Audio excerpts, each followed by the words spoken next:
তো বন্ধুরা, আজকে আমরা কামিনী গাছের কাটিং তৈরি করব। তার জন্য বড় বড় কামিনী গাছের কিছু ডাল আমরা কেটে নিয়েছি।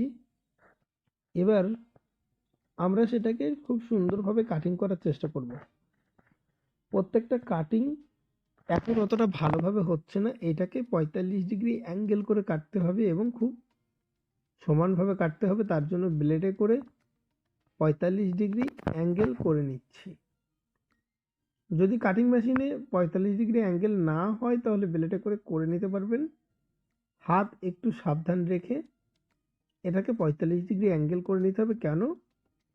এখানে যখন রুটিং পাউডার লাগাবো, কাটিং রেড বা যে কোনো রুট পাউডার লাগাবো, তখন এটা লাগানোর ফলে এক চান্সেই এটা শিকড়টা খুব তাড়াতাড়ি বার হয়ে যায়।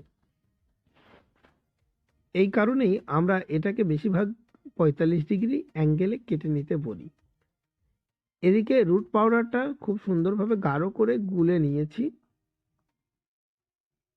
গাছের চারা ডালটা যেহেতু একটু দেরি হয়ে গিয়েছিল মানে লাগানোর জন্য, সেহেতু একটু ভিজিয়ে নিয়েছিলাম জলে। তারপর এবার এটাকে বসিয়ে দেব।